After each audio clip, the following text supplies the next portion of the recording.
Exercise 13.3 का question number 5 देखते हैं। फिफ्थ क्वेश्चन में दिया हुआ है what length of tarpaulin 3 metre wide will be required to make conical tent of height 8 metre and base radius of 6 metre.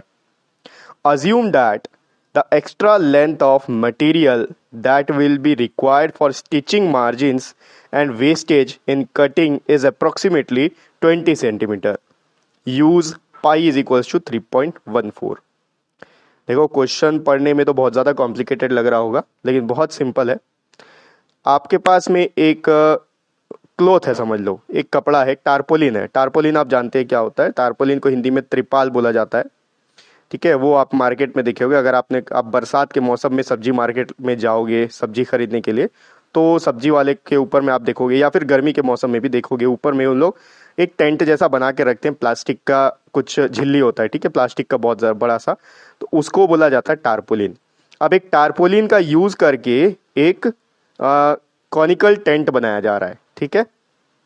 अब ये जो टारपोलिन है, इस टारपोलिन का आपको विड्थ दे दिया है, ठीक है, लेंथ आपको नहीं दिया टारपोलिन का। जिस टारपोलिन का यूज करके आपको कॉनिकल टेंट बनाना है उसका विड्थ दिया हुआ है, लेंथ नहीं दिया हुआ है।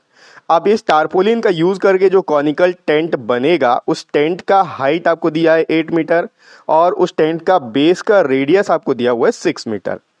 अब क्वेश्चन में आपको बोल रहा है कि टारपोलिन का यूज करके जब आप कॉनिकल टेंट बनाओगे, तो जब टेंट बनाओगे तो उसको स्टिच करोगे, ऑब्वियसली स्टिच करना ही पड़ेगा, ठीक है, कुछ कटिंग भी करना पड़ेगा। तो ये स्टिचिंग और कटिंग के लिए जो वेस्ट होगा वो अप्रोक्सीमेटली 20 सेंटीमीटर का है, यानी कि वो टारपोलिन का 20 सेंटीमीटर जो है वो वेस्ट हो जा रहा है स्टिचिंग और वेस्टेज में, कटिंग वगैरह में। तो आपको फाइंड आउट करना है कि जो एक्चुअल टारपोलिन है जिससे कि वो टेंट बनाया जा रहा है, कॉनिकल टेंट बनाया जा रहा है, उस टारपोलिन का लेंथ कितना है। विड्थ आपको गिवन है, लेंथ आपको फाइंड आउट करना है, ठीक है। तो कैसे सॉल्व करेंगे, चलिए व्हाइट बोर्ड में देखते हैं।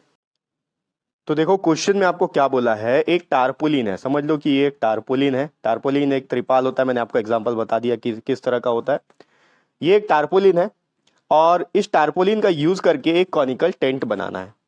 अब ये जो टारपोलिन है इसका विड्थ जो है 3 मीटर आपको गिवन है, और इस टारपोलिन का यूज करके जो टेंट बनेगा, कॉनिकल टेंट बनेगा, उसका हाइट 8 मीटर होगा और बेस का जो रेडियस होगा वो 6 मीटर होगा। आपको फाइंड आउट करना है कि इस टारपोलिन का यूज करके जो टेंट बन रहा है, इस टारपोलिन का लेंथ कितना होगा।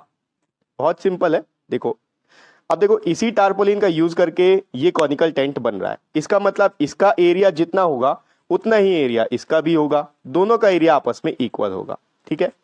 तो इसका कर्व्ड सरफेस एरिया और इसका एरिया अपन इक्वल करके सॉल्व करेंगे। लेकिन एक और प्रॉब्लम है, अगर इसका कर्व्ड सरफेस एरिया आपको फाइंड आउट करना है तो आपका curved surface area of cone, ये फॉर्मूला होता है पाई आर एल। क्वेश्चन में आपको बोला है कि पाई का वैल्यू तो आप 3.14 यूज कर लो, आर का वैल्यू यहां पर 6 मीटर गिवन है, लेकिन ये जो एल है वो गिवन नहीं है। तो पहले हम लोग यहां से एल फाइंड आउट करेंगे। इसके पहले क्वेश्चंस में भी हमने देखा है कि इस तरह के कंडीशन में हम लोग एल कैसे फाइंड आउट करते हैं। यहां पर एक ट्राइंगल बन रहा है और वो भी एक राइट एंगल ट्राइंगल फॉर्म हो रहा है, तो उसमें हम लोग पाइथागोरस थ्योरम का यूज करके हाइपोटेनस का वैल्यू या फिर एल का वैल्यू फाइंड आउट कर सकते हैं। तो यहां पर वही चीज करेंगे अपन। 8 का स्क्वायर ये आता है, L square is equal to 8 का स्क्वायर प्लस 6 का स्क्वायर, और वो भी sorry L is equal to L square is equal to A square plus 6 का स्क्वायर। मैं डायरेक्ट लिख रहा हूं, यहाँ पर बिल्कुल नहीं लिख रहा हूं कि पाइथागोरस थ्योरम यूज कर रहे हैं। आप चाहो तो लिख सकते हो बाई पाइथागोरस थ्योरम, ठीक है। अब यहां पर देखो क्या होगा, L square is equal to 8 का स्क्वायर यानी कि 8 इंटू 8 64 प्लस 6 का स्क्वायर यानी कि 6 इंटू 6 36। एल स्क्वायर का वैल्यू आ गया 6 प्लस 4 10, 1 हेड में 6 plus 1 7 plus 3 10, 100। L square is equal to 100। L का वैल्यू निकालना है तो L is equal to under root 100 हो जाएगा, स्क्वायर हट जाएगा। अब ये हो जाएगा L is equal to under root 10 into 10, ठीक है। एल इक्वल टू 2 10 है, 1 10 बाहर आ गया, एल का वैल्यू 10, ये आ गया 10 मीटर, ठीक है। सब चीज मीटर में है तो मीटर में ही आएगा। अब अपन यहां पर क्या करेंगे, देखो ये टारपोलिन का यूज करके ही टेंट बन रहा है, तो जितना एरिया इस टारपोलिन का होगा उतना ही एरिया इसका होगा, दोनों का एरिया बराबर होगा, क्योंकि आप इसका ही यूज करके टेंट बना रहे हो, ठीक है। तो अब यहां पर देखो, area of tarpaulin is equals to curved surface area of conical tent. Tarpaulin का एरिया, टारपोलिन आप देखने में आपको रेक्टेंगल शेप का ही दिखेगा, ठीक है, क्योंकि इसका लेंथ नहीं है लेकिन ब्रेड 3 मीटर आपको गिवन है, तो ये एक रेक्टेंगल का शेप है। रेक्टेंगल का एरिया होता है लेंथ इंटू ब्रेड, लेंथ यहां पर नहीं है एल ले लेते हैं, इंटू ब्रेड यहां पर है 3 is equals to curved surface area of conical tent. ये अभी हमने फाइंड आउट नहीं किया, यहां पर सिर्फ एल का वैल्यू निकला है, तो ये हम लोग निकाल सकते हैं। इसका वैल्यू पुट कर लेते हैं, पाई आर एल, इसका फॉर्मूला होता है कोन का, ठीक है। अब देखो ये क्या हो गया, L इंटू 3 को तो ऐसे ही लिखेंगे, पाई का वैल्यू क्वेश्चन में बोला है 3.14 ले लो, इंटू R गिवन है आपको 6, इंटू L अभी हमने फाइंड आउट किया 10। अब ये L का वैल्यू फाइंड आउट करना है, ठीक है। ये 3 को इधर शिफ्ट कर देते हैं, यहाँ मल्टीप्लाई हो रहा है, वहां जाके डिवाइड हो जाएगा। L is equals to 3.14 into 6 into 10 divided by 3, ये सबका डिनोमिनेटर है। 3 1 जा 3, 3 2 जा 6, L इक्वल्स टू मल्टीप्लाई करते हैं 3.14 इंटू 2, 2 4 जा 8, 2 1 जा 2, 2 3 जा 6, यहाँ है डेसिमल 6.28, ठीक है, इंटू 10 आप अगर करोगे तो अगर आप बचपन से अच्छे से मल्टीप्लीकेशन करते आ रहे हो डेसिमल का मल्टीप्लीकेशन, तो आप डायरेक्ट आंसर लिख सकते हो 62.8 आएगा। नहीं, अगर नहीं समझ में आ रहा फिर भी करके देख लो, 0 0 0 इंटू 1 8 जा 8, 1 2 जा 2, 1 6 जा 6, ये आ गया 0826। डेसिमल कहाँ लगेगा, डेसिमल के बाद 2 डिजिट है, राइट साइड से 2 डिजिट के पहले डेसिमल यहाँ 62.8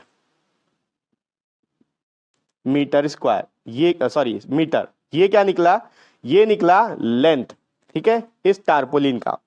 अब आपको जो टारपोलिन का लेंथ तो आपका निकल गया, लेकिन आपको ये भी फाइंड आउट करना है साथ में कि इसमें जब आप इस टारपोलिन का यूज करके ये जो बना रहे थे आप, कॉनिकल टेंट आपका जो बना हुआ है, इसमें 20 सेंटीमीटर जो है वो वेस्ट हो गया है, ठीक है। तो वो जो 20 सेंटीमीटर वेस्ट हो गया वो तो इसमें ऐड करना पड़ेगा, क्योंकि टारपोलिन तो बड़ा रहेगा, ठीक है। ये 20 यहाँ पर एक्स्ट्रा रहेगा 20 सेंटीमीटर, ठीक है। तो ये कटिंग करने में या स्टिचिंग करने में वेस्ट हो गया है, तो ये चीज को भी हम लोग को यहाँ पर ऐड करना पड़ेगा, ठीक है। तो फाइनल क्या होगा, L इज इक्वल्स टू, यहां पर लिख लेते हैं वेस्टेज, वेस्टेज कितना है 20 सेंटीमीटर, देयरफॉर फाइनल लेंथ कितना होगा आपका 62.8 प्लस 20 सेंटीमीटर। अब यहां पर देखो ये मीटर में है और ये सेंटीमीटर में, ठीक है, तो आप इसको भी सेंटीमीटर में या इसको मीटर में कन्वर्ट करोगे, ठीक है। इसको मीटर में अगर आपको कन्वर्ट करना है तो आप कैसे लिखोगे, 20/100, कैसे आया, 100 सेंटीमीटर में 1 मीटर होता है, 1 सेंटीमीटर में 1/100 मीटर होगा, तो अगर 20 सेंटीमीटर है तो 20/100 मीटर, ठीक है। यहां पर ये 0 कैंसल हो गया और क्या आ गया, L इक्वल्स टू 62.8 प्लस, यहाँ डिनोमिनेटर में 1 0 है 1 के बाद, तो न्यूमरेटर में राइट साइड से एक डिजिट के पहले डेसिमल लग जाएगा, तो ये हो गया 0.2।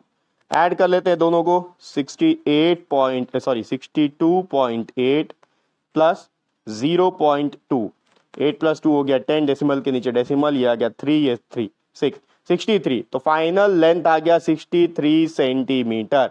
ये जो टारपोलिन है इसका लेंथ 63 सेंटीमीटर होगा, विड्थ इसका गिवन है 3 सेंटीमीटर, जिसका यूज करके ये कॉनिकल टेंट बनेगा, ठीक है। तो ये हो गया एक्सरसाइज 13.3 का 5th क्वेश्चन। नेक्स्ट वीडियो में अपन इसका अगला क्वेश्चन देखेंगे और नेक्स्ट वीडियो का लिंक आपको इसी वीडियो के डिस्क्रिप्शन बॉक्स में मिल जाएगा।